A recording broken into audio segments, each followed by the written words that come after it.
ಏನ್ ಹೇಳ್ಬೇಕು ಅಂತಾನೆ ಗೊತ್ತಾಗ್ತಿಲ್ಲ ಚಿಕ್ಕಮ್ಮ. ಜನಗಳು ಹೇಗೆ ಇಷ್ಟು ಬೇಗ ಬದಲಾಗ್ತಾರೋ. ಶ್ರೀಕಾಂತ, ನಿನ್ ಮಾತಿಗೂ ನಡವಳಿಕೆಗೂ ಒಂದಕ್ಕೊಂದು ಸಂಬಂಧನೇ ಇಲ್ಲ. ಏನಾಯ್ತು ಅಂತ ಸರಿಯಾಗಿ ಹೇಳು. ದಾಮಿನಿ ಅಮ್ಮವರು ಈ ಊರ್ ಜನರಿಗೆ ಎಷ್ಟೊಂದು ಸಹಾಯ ಮಾಡಿದ್ದಾರೆ. ಇವತ್ತು ಅವ್ರಿಗಾಗಿರೋ ಅವಮಾನಕ್ಕೆ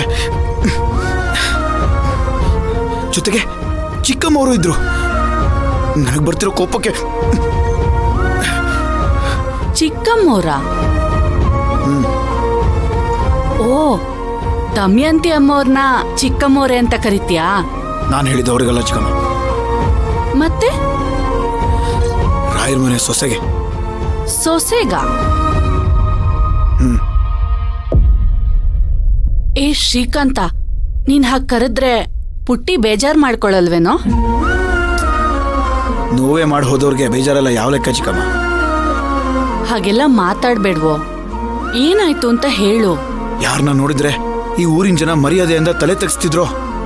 ಈಗ ಅದೇ ಊರಿನ ಜನ ಅವ್ರ ಬಗ್ಗೆ ಬಾಯಿ ಬಂದಂಗೆ ಮಾತಾಡೋಕೆ ಶುರು ಮಾಡಿದ್ದಾರೆ.